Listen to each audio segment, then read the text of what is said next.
வணக்கம் மேடம். வணக்கம் சார். இப்போ இந்த நேச்சுரோபதி ட்ரீட்மெண்ட் அப்படின்னு சொல்றாங்க. அந்த ட்ரீட்மெண்ட்னால என்ன மாதிரியான வியாதிகளை குணப்படுத்த முடியும்? நீங்க எந்த மாதிரியான பேஷண்ட்ஸ்லாம் நீங்க அட்டெண்ட் பண்ணிருக்கீங்க? உங்களுடைய எக்ஸ்பீரியன்ஸ் பத்தி கொஞ்சம் சொல்லுங்க. வணக்கம்.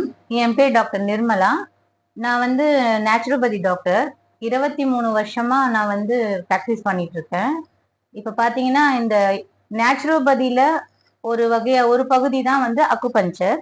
மீதி எல்லாம் வந்து பாத்தீங்கன்னா இயற்கை அதாவது நம்மளுடைய உணவே மருந்து அப்படின்ற மாதிரி இயற்கை மருத்துவம் தான் நம்மளுடையது. ஸோ இன்னொரு விஷயம் பாத்தீங்கன்னா இந்த 23 வருஷத்துல காதை போட்டோ எடுத்தே நம்ம வந்து நோயோடைய ரூட் காசை கண்டுபிடிச்சிடலாம். ஒரு நம்ம பேஷண்ட் யாரா இருந்தாலும் இல்லை எவரா இருந்தாலும் பல வருஷம் நோய் எல்லா டாக்டர் இந்த டாக்டர் இல்லைன்னா இன்னொரு டாக்டர் அப்படின்னு தேடிக்கிட்டே இருப்பாங்க.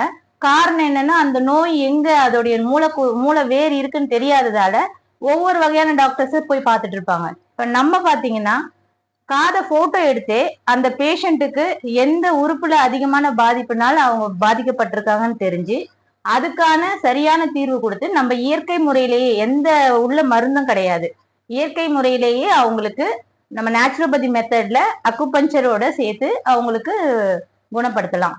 அது மட்டும் இல்லாம ஆங்கில மருத்துவத்துல எந்த வியாதியெல்லாம் குணப்படுத்த முடியாதுன்னு சொல்றாங்களோ அந்த மாதிரி அனைத்து வியாதிகளையும் எந்த மருந்தும் இல்லாம மருந்தில்லா மருத்துவம் கொடுக்கறது தான் நம்மளுது. அந்த மாதிரி நிறைய பேஷண்ட் குணமாகி அவங்க வீடியோ ரெக்கார்ட்ஸும் நம்ம கிட்ட இருக்கு. அதே மாதிரி லேப் ரிப்போர்ட்ஸும் இருக்கு. இதனாலதான் இந்த நம்ம ஷான்காங் அக்குபஞ்சர் கிளினிக்ல பேஷண்ட் வந்து ரெஃபரன்ஸ் மூலியமா குணமாயி அவங்க மூலியமா தெரிஞ்சுதான் அதிகமா வர்றாங்களே தவிர இது வரைக்கும் நாங்க எந்த அட்வர்டைஸ்மெண்ட்டும் கொடுத்தது கிடையாது. ஸோ இந்த வகையான அழகான மருத்துவம் எல்லார்கிட்டையும் போய் சேரணுன்றதுனாலதான் இந்த மருத்துவத்தோடைய முக்கியத்துவத்தை நாங்க சொல்லிட்டு இருக்கோம். ஸோ நேச்சுரோபதின்றது அழகான மருத்துவம். அதுல அக்குபஞ்சர்ன்றது ரொம்ப அழகான தீர்வு. நம்ம உடலை அதுவே புதுப்பிக்கும். அது மட்டும் இல்ல, அக்குபஞ்சர் இல்லாம நம்ம கிளினிக்ல நம்ம நேச்சுரோபதியில டீடாக்ஸ் மெத்தட்ஸ்ன்னு இருக்கு, கழிவுகளை வெளியேற்றுது.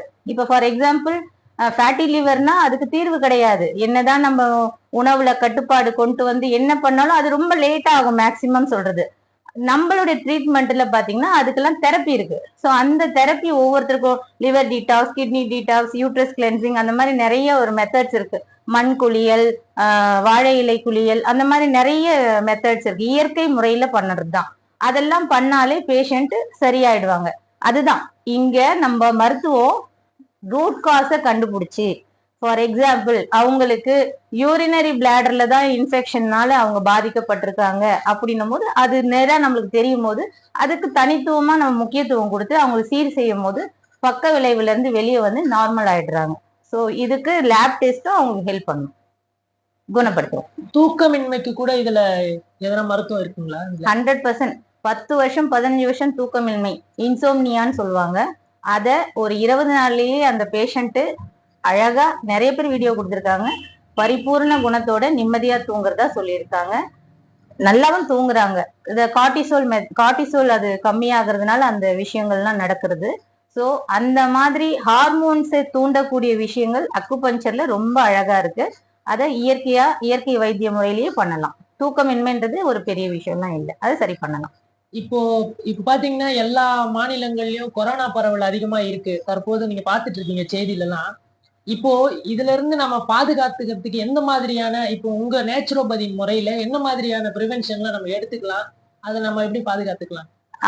ஏற்கனவே கொரோனா வரும்போது நம்ம நிறைய பார்த்துருக்கோம். இஞ்சி, லெமனு, அதுக்கப்புறமேட்டு பாத்தீங்கன்னா குர்குமின், இதெல்லாம் நம்ம யூஸ் பண்ணி கஷாயமா பண்ணி நம்ம குடிச்சு நிறைய பேர் வேது பிடிக்கிறது, இதெல்லாம் நம்ம பண்ணி நிறைய பேர் பாதுகாத்துட்டு இருக்கோம். மிளகுத்தூள் இதெல்லாம் சேர்த்து அந்த மாதிரி நேச்சுரோபதின்றது அந்த விஷயம்தான். இயற்கையான முறையில உணவே மருந்துன்ற மாதிரி அந்த நீர்ல லெமன் தோலோட லெமனை போட்டு இஞ்சி போட்டு அதுக்கப்புறமேட்டு துளசி இலை போட்டு அதுல குர்குமினோ மஞ்சத்தூளோ நீங்க உங்களுக்கு உகந்தது அதை போட்டு அதை வேதும் பிடிக்கலாம். அதை கஷாயமா வச்சு நம்ம உள்ள தேனும் கலந்து நம்ம சாப்பிடும் போது இம்யூனிட்டி ரைஸ் ஆகும். எதிர்ப்பு சக்தி இல்லாததாலதான் இந்த கொரோனா வைரஸ் இப்பதான் வந்தது இல்லை, பல வருடங்களா இருக்காது. அது நமக்கு தாங்கக்கூடிய அளவுக்கு இப்ப இம்யூனிட்டி கிடையாது. அந்த இம்யூனிட்டியை நம்ம ரைஸ் பண்றதுக்கு தான் இந்த உணவு முறையெல்லாம் நம்ம சொல்றது. இப்ப நான் சொன்ன இஞ்சி, லெமன், குர்குமின்லாம் ஆன்டிபயோட்டிக், அதெல்லாம் ஆன்டிபாடிஸை இன்க்ரீஸ் பண்ணும், நம்மளை காப்பாத்திக்க கூடியதுதான். ஸோ அதனால இதையும் சரி பண்ணலாம் நம்ம நேச்சுரோபதியில. நீங்க எந்தெந்த மாதிரியான வியாதிகள் இதுல வந்து நம்ம குணப்படுத்தும்? உதாரணமா இப்ப சொல்றோம்னா, இப்போ கேன்சர் பேஷண்ட் இருக்காங்க, சர்க்கரை நோயாளிகள். அப்ப சர்க்கரை நோயாளிகள் தொடர்ந்து பாத்தீங்கன்னா மருந்து மாத்திரையிலேயே வாழ்ந்துட்டு இருக்காங்க. அதே மாதிரி பிபி பேஷண்ட்ஸ், அவங்களுமே டெய்லி பிபி மாத்திரை போட்டுட்டு இருக்காங்க. அந்த மாதிரியான பேஷண்ட் கூட மருந்து இல்லாம இந்த நேச்சுரோபதி மூலியமா ட்ரீட்மெண்ட் பண்ணி சரி பண்ண முடியுமா? ஆக்சுவலா வந்து நீங்க கேட்டதுனால சொல்றேன். அலோபதி முறையில அது பேர் டயபெட்டிக் சொல்லுவாங்க, தமிழ்ல நீரிழிவு நோயின்வாங்க. இதுவும் ஒரு ஹார்மோன் குறைபாடுகள் தான். இதுவும் வந்து நம்மளுடைய பாடியில வந்து என்ன சொல்றது, செரிமானத்தன்மை இல்லாததால வரக்கூடிய நோய் தான் இது. ஸோ அந்த செரிமானத்தை நம்ம கரெக்ட் பண்ணிட்டாலே, லிவர், கல்லீரல், அந்த மாதிரி கல்லீரலை பைல் டக்ட் அதை கரெக்ட் பண்ணிட்டாலே, அந்த சுரக்கிறத, அதுக்கப்புறம் வந்து அவங்க சாப்பிட்ற உணவு முறை முக்கியமானது. அந்த உணவு முறையை நம்ம பின்பற்றினால், அதே மாதிரி நான் சொன்ன மாதிரி அந்த டீடாக்ஸ் மெத்தட்ஸ்ன்னு சொன்னேன் இல்லையா, அதெல்லாம் கரெக்டா பண்ணா உணவு, அதாவது 50% நம்மளுடைய ட்ரீட்மெண்ட், 50% பேஷண்டோடைய உணவு பழக்க முறை, இது இருந்ததுன்னா 100% அந்த நீரிழிவு நோயில இருந்து வெளியே வந்துடுறாங்க. அது வந்ததற்கான நிறைய பேஷண்ட் இருக்காங்க, உதாரணமா இருக்காங்க. நீரிழிவு நோய் கிடையாது, அதாவது HbA1c 11.2 12.8ல இருந்து 5.5 6 வந்தவங்க இன்னைக்கும் குணமாயி இன்னைக்கும் நல்லா இருக்கிறாங்க. சோ அது காரணம் ஒண்ணு இல்ல, அவங்களுடைய உணவு பழக்கம், மன ரீதியான பிரச்சனைகள் தான், அந்த ஸ்ட்ரெஸ். அதை தான் நான் இப்ப சொன்னேன். நம்ம அக்குபஞ்சர்ல ஸ்ட்ரெஸ்ஸை குறைக்கக்கூடிய ஹார்மோன்ஸ் எல்லாம் தூண்டுவதாலையும், கழிவுகளை பாடியில இருந்து நீக்குவதாலையும், உணவு பழக்கத்தை கரெக்டா கொண்டுட்டு வர்றதுனாலையும், உடற்பயிற்சின்ற சில விஷயங்கள் சொல்லி தரும்போது அதை செய்யறதுனாலையும் அவங்க நார்மல் ஸ்டேஜுக்கு வந்துடுறாங்க. நீரிழிவு நோய் என்பதே கிடையாது, அது ஒரு குறைபாடு தான். அதை சரி பண்ணலாம். சரி பண்ண நிறைய பேஷண்ட்ஸ் இருக்காங்க. அதே மாதிரி அந்த பிபி சொல்லியிருந்தேன் மேடம், அதுக்கும் பிபியும் அதே தான். பிளட் பிரஷர்ன்றது ஸ்ட்ரெஸ்ஸோடைய லெவல் தான். அது வந்து எங்களுடைய விஷயத்துல பாத்தீங்கன்னா கிட்னி சம்பந்தப்பட்டதா சொல்லுவோம். அப்ப நம்ம சொல்றது அதுதான். இதயமும் கிட்னியும் எங்களுடைய சேனல், அக்குபஞ்சர் சேனல்ல பாத்தீங்கன்னா நாங்க ஆக்டிவேட் பண்றது பாத்தீங்கன்னா அதுதான். கிட்னியும் ஹார்ட் சேனலையும் பேலன்ஸ் பண்ணி நம்ம பண்ணும் போது, அதே மாதிரி அந்த பேலன்சிங் என்ன பண்ணாலும், ஒரு சேர் இருக்கும்போது என்னதான் அந்த வீட்டுல அழுக்கு இருந்தாலும், எவ்வளவு அழகு பண்ணாலும் அழகு நிக்காது இல்லையா? சோ அதை கிளீன் பண்ணாதான் அந்த அழகு தெரியும். அந்த மாதிரி பாடியில இருக்கிற டாக்ஸின்ஸ் ரிலீவ் பண்ணாலே ஆட்டோமேட்டிக்கா அவங்களோட ஒவ்வொரு ஆர்கன்ஸும் ரீஜெனரேட் ஆயிடும். ஸோ ரீஜெனரேட் ஆயிட்டாலே நோய் கிடையாது. இது யாருக்குமே இப்பவும் சொல்றேன், நோயின்றதே கிடையாது. இது எல்லாருக்கும் உள்ள மன ரீதியான இன்னைக்கு இருக்கிற ஸ்ட்ரெஸ்னால ஹார்மோன்ஸோடைய குறைபாடுகள் ஏற்படுது, தைராய்டு, வாட் எவர், அந்த உளைச்சலின் காரணமா தான் எல்லாருக்கும் கர்ப்பப்பையில கூட கட்டி வர்றது எல்லாமே அதுதான். ஸோ அதையும் சரி பண்றது ஹார்மோன்ஸ் தான். மூளையில இருக்கிற சில வகையான ஹார்மோன்ஸை கரெக்ட் பண்ணும் போது, உணவு ரீதியா அவங்களும் தன்னை கரெக்ட் பண்ணிக்கும் போது எந்த விதமான நோய்க்கும் அவங்க ஆளாக மாட்டாங்க, குணமாயிடுவாங்க. அதுவும் இல்லாம நிரந்தரமா நல்லா இருப்பாங்க. அதுதான் அதோட தீர்வு, சைடு எஃபெக்ட்ஸ் கிடையாது. சரி, இப்போ நேச்சுரோபதி அப்படின்றது வந்து எந்த மாதிரியான ஒரு மருத்துவம் அப்படின்னு நம்ம எடுத்துக்கலாம்? இப்போ மாத்திரை போடுற மாதிரியா, இல்ல இது எந்த மாதிரியான ஒரு மருத்துவம்? உணவே மருந்து, அவ்வளவுதான், ஒரே வார்த்தை. உணவே மருந்து, இயற்கை மருத்துவம், இறை மருத்துவம்னு கூட சொல்லலாம். நம்ம நேச்சுரோபதிய உங்களுக்கு வெளிப்படுத்துறோம். ஏன்னா யாருக்குமே தெரியல, எல்லாம் அலோபதி, ஹோமியோபதி, யுனானி, ஆயுர்வேதா, சித்தா இப்படி தெரியுதே தவிர யாருக்கும் நேச்சுரோபதியோடைய அழகான விஷயம் தெரியல.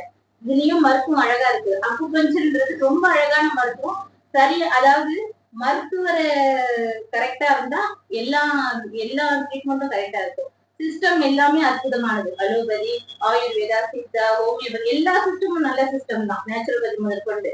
அதை உபயோகப்படுற மருத்துவரை வச்சுதான் எந்த ஒரு ட்ரீட்மெண்ட்டும், எல்லா ட்ரீட்மெண்ட்டும் நன்மைக்குரியதுதான். இப்ப நேச்சுரோபதின்றது இயற்கை மருத்துவம். மாத்திரை வந்து ரொம்ப சைடு எஃபெக்ட் கொடுத்து நிறைய பேர் ரொம்ப கஷ்டப்பட்டு இருக்காங்க. இங்கேயே நிறைய பேஷண்ட்ஸ் வராங்க அந்த மாதிரி சைடு எஃபெக்ட்ல. ரொம்ப கஷ்டமா இருக்கும் அவங்க சொல்லும் போதுதான். தூக்கம் இல்லாம, சின்ன விஷயம் வந்து பெருசா அவங்களுக்கு கால் எடுக்கிற வரைக்கும் கூட அவங்களுக்கு பிரச்சனை எல்லாம் ஆயிட்டு இருக்கு. ஸோ நிறைய பேருக்கு சிராசிஸ் 25 மாத்திரை போடுவாங்களா ஒரு நாளைக்கு. 20 வருஷமா போட்டு அவங்களுக்கு லிவர் சிராசிஸே வந்துச்சு. அது காரணம் மாத்திரை. அவங்க தண்ணிலாம் அடிக்கல, அவங்க போட்ட அந்த மாத்திரைகளோட விளைவு, பக்க விளைவு. ஸோ இந்த மாதிரி நம்ம முடிஞ்ச அளவுக்கு, அதாவது எமர்ஜென்சினா கண்டிப்பா அலோபதி நமக்கு தேவை, அது நான் தப்புன்னு சொல்லல. ஆனா கண்டினியூவா தொடர்ந்து பல வருஷம் எடுக்கக்கூடிய மாத்திரைகள்ல பக்க விளைவு உண்டு. அது அந்த மாத்திரையை செஞ்சவங்களே போட்டிருப்பாங்க. இத புரிஞ்சுக்கணும் மக்கள். இயற்கை வைத்தியத்துக்கு நீங்க மாறுனீங்கன்னா நிம்மதியா உங்களுடைய வாழ்க்கை கொஞ்ச நாள் ட்ரீட்மெண்ட் எடுத்தீங்கன்னா அதுக்கப்புறம் நோய் இல்லாத வாழ்க்கை வாழலாம். நன்றி டாக்டர். நன்றி.